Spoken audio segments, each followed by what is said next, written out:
Yo, what's up? Dr. Swole here, MD bodybuilder, back with another video. Today we're going to be talking about equipment for bodybuilding. People often ask me what equipment they should be bringing to the gym to help them with hypertrophy training. And note that we're talking about purely muscle growth here. When it comes to hypertrophy training, there really aren't that many accessories that are going to be helpful for muscle growth. And there are a lot of fitness gimmicks out there that really don't do anything to help you. Today we're going to be talking about some accessory equipment that you might want to consider to help you with bodybuilding training. We'll talk about how these items might help you with muscle growth and what to look for if you decide to buy. Quick outline for today, we're going to be talking about lifting belts, straps and chalk, lifting shoes, and dips belts. If you've been getting value from my content, make sure you smash that like button, hit subscribe, and let's get into it. Okay, let's start off by talking about lifting belts. Lifting belts work by helping you to generate intra-abdominal pressure. Basically, when you brace yourself for a heavy lift, you're generating a lot of pressure inside your abdominal cavity. Generating pressure in your abdominal cavity is important for a couple things. First of all, it helps to stabilize your spine, which can be good from a safety standpoint. But the other thing is that it makes your body more rigid, which is more efficient for transmitting force and can help you lift more. And that's the main thing we're after with a lifting belt here, is that it can help you lift more and thus indirectly aid muscle growth. The theory here is that if you're able to lift more weight, you're going to be able to do more volume, especially if you look at volume from sets times reps times weight lifted. And volume has been shown to correlate with better muscle growth, provided that you're able to recover from it. Now, the point I want to emphasize here is that you don't need a lifting belt to be safe. And in fact, a lifting belt does not protect against bad form. It's critical that you get the technique down for your big lifts before you start lifting heavy. And wearing a lifting belt won't stop you from getting injured if you're using bad technique. In fact, if you have bad technique, it might even make things worse because people get overconfident and they end up lifting heavier loads, which leads to bigger injuries. It's absolutely possible to brace well without a belt. Now, in terms of recommendations for belts, belts are mainly going to help you for heavy squat and hip hinge movements. So basically your squat and deadlift variations. In terms of actually using a belt, I'd recommend using it from the first warm-up set because you really want to practice locking in your technique using the exact same conditions. Now, if you're just getting started in the gym, I don't think you need a belt, but I do think it would be helpful for late beginners and more advanced athletes. Now, there is one off-label indication where I like to use my lifting belt for. Off-label is a term we use in medicine for using something in a way that it wasn't designed for, but an added bonus of using your lifting belt is that you can use it as a rough proxy for your waist size or circumference. And I do think waist circumference can be a helpful metric in tracking progress. Of course, this won't be as accurate as using a tape measure around your waist. But if you're short on time like me and don't have time to dedicate to proper measurements, then this is something that can be useful. In terms of what to look for if you're actually thinking of buying a lifting belt, I'd suggest looking for something that's thicker because it will cover more area and help you generate that intra-abdominal pressure. And you should get something that's sturdy because you're really going to be pushing against it. So something like leather. And lastly, get something with a lever lock or metal prongs. This will give you the best lock-in.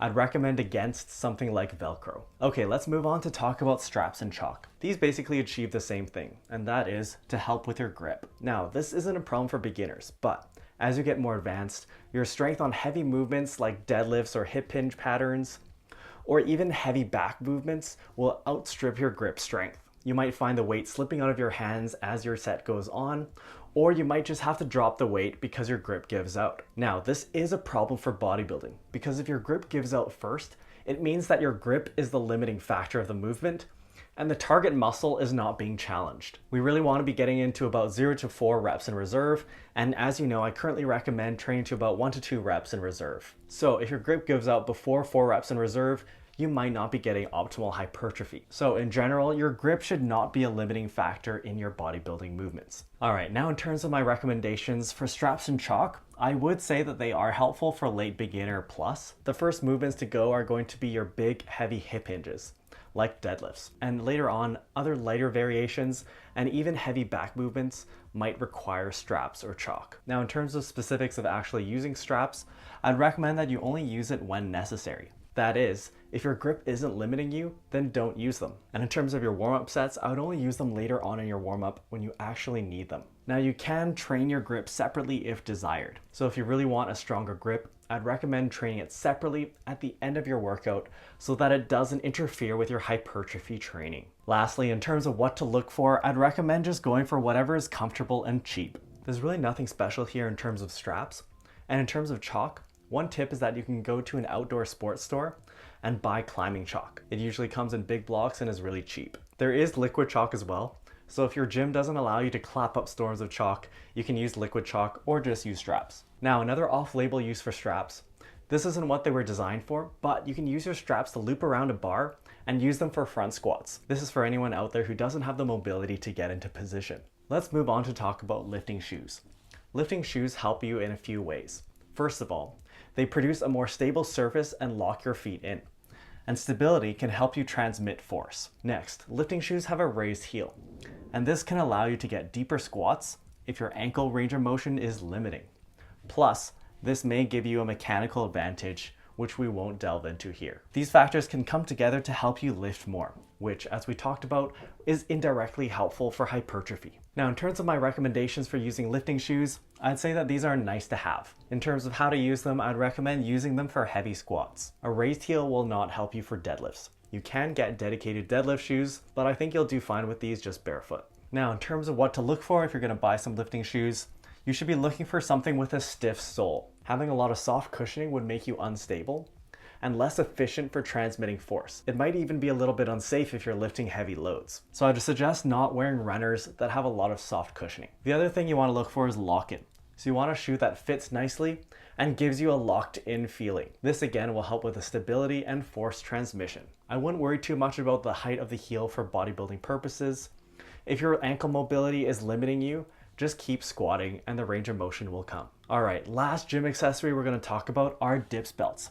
And these are helpful because they allow you to add weight to chin-ups and dips. As you know, weighted chin-ups are one of my favorite back exercises, and if you have a dips belt to add weight, you can progressively overload in a very precise manner. Now, a lot of gyms will have these already, but they're useful if your gym doesn't have one, or if you're training at home. In terms of my recommendations, I think a dips belt is going to be helpful for late beginner and onwards. Basically, whenever you find that unweighted chin-ups and dips are no longer challenging. In terms of what to look for, make sure you get something sturdy. You want to be able to add lots and lots of weight as you get more advanced. You'll also want to get a chain with it so that you can hang heavy weights. Now, one little tip here is that you can get a combined lifting belt and dips belt. This won't be the most ideal thing if you actually have powerlifting goals, but if your main goal is hypertrophy, it can get the job done and is convenient for packing your bag and traveling. Okay, that wraps it up. Those are exactly the items I have in my gym bag. So hopefully that helps to give you some consideration if you're thinking about getting accessories. That's all for now, guys. Thanks for watching. If you enjoyed this video, make sure you like the video and leave me a comment below. I'm really good about answering every single one of my comments, so you'll definitely hear back from me.